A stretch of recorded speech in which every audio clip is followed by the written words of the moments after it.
Perkenalkan, nama saya Suda Alif Darmawan. Di sini saya akan menjelaskan terkait rangkuman analisis 5 artikel terpublikasi dalam jurnal bereputasi terkait manajemen rantai pasok.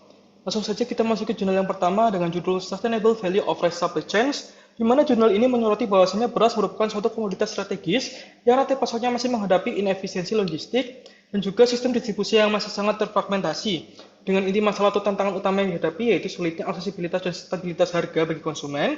Selain itu, ketidakefisienan proses bisnis serta adanya dampak negatif dari sistem atau produksi yang ada saat ini. Dengan hasil penelitian saat ini, yaitu ditemukan bahwasanya topik sustainability ini masih berada di posisi yang jauh dari inti rantai pasok, yang artinya belum menjadi fokus utama dalam praktik di lapangannya. Sehingga solusi dan implikasinya itu diperlukan adanya integrasi antara hulu dan hilir untuk menggunakan teknologi digital seperti blockchain, IoT, dan juga ERP untuk mendukung pengambilan keputusan yang akurat. Selain itu, manajemen juga harus menerapkan pendekatan triple bottom line yang menyeimbangkan antara dimensi ekonomi, sosial, dan juga lingkungan. Untuk jurnal yang kedua, dengan judul Peran Transformasi Digital dalam Meningkatkan Efektivitas Rantai Pasok, di mana jurnal kedua ini membahas urgensi digitalisasi bagi industri kecil menengah yang menyumbang lebih dari 60% PDB di Indonesia. Namun ternyata kontribusinya ini masih terhambat oleh rendahnya efisiensi. Dengan inti masalah yaitu rendahnya literasi digital dan juga keterbatasan infrastruktur yang memaksa para pelaku usaha ini tetap mengandalkan metode manual dalam perencanaan, produksi, ataupun dalam stoknya. Sehingga mengakibatkan ketidakakuratan data yang juga memicu pengembangan biaya logistik serta respon yang lambat terhadap adanya perubahan pasar. Dengan hasil penelitian bahwa ternyata transformasi digital ini terbukti menjadi faktor yang sangat penting atau penentu utama daya saing karena mampu mensinkronkan antara tiga aliran utama SCM. Dengan implikasi atau solusi yaitu diperlukan adanya sinergi antara pemerintah, swasta, dan juga akademisi nih untuk memperkuat ekosistem digital.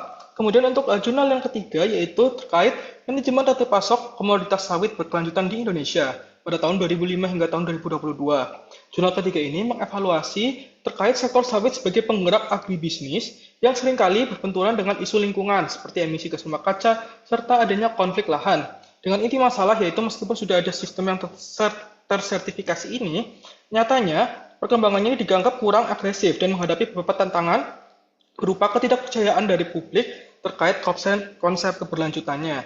Adapun dari hasil penelitian atau riset menunjukkan bahwa adanya insularitas akademis di mana kolaborasi antara penelitian ini masih sangat terbatas di lingkup instansi yang sama sehingga terdapat celah penelitian yang cukup besar nih untuk optimalisasi hilirisasi dari jurnal ini. Adapun solusi dan juga implikasinya yaitu solusi utamanya melibatkan penguatan transparansi data dan perbaikan sistem untuk mengatasi segmentasi negatif.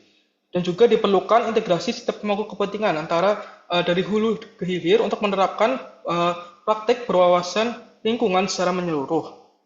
Untuk jurnal yang keempat, yaitu terkait rancang bangun rantai pasok Argo Industri Sorghum di Jawa Barat.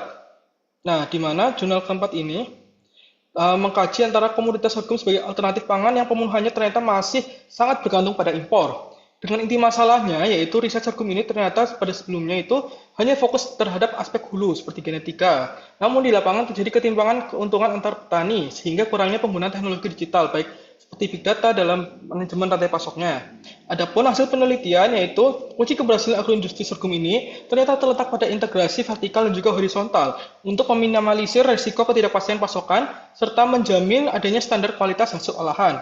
Dengan solusi ataupun implikasi yaitu direkomendasikan adanya penerapan sistem pendukung keputusan untuk menjamin bagian keuntungan yang lebih adil bagi petani. Selain itu, aktivasi lahan yang masih tidur ini di berbagai wilayah seperti Cianjur perlu didorong untuk mendukung ketahanan pangan secara regional. Untuk jurnal yang kelima, dengan judul Analisis Tren Penerapan Supply Chain di berbagai sektor ini, yaitu di mana memberikan gambaran luas mengenai tren penerapan manajemen rantai pasok di berbagai sektor industri pasca disrupsi global. Dengan inti masalah yaitu masih adanya kesenjangan konseptual di mana banyak pihak masih menganggap SCM hanya sebatas logistik. Padahal cakupannya ini sangat luas dari integrasi proses bisnis, pemasok hingga pengguna akhir. Dengan hasil penelitian menunjukkan bahwa sektor pertanian dan juga agribisnis ini mendominasi riset SCM nasional sebesar 35%. Dengan solusi dan implikasinya yaitu perusahaan disarankan mengadopsi teknologi ERP untuk meningkatkan efisiensi operasional dan juga transparansi informasi.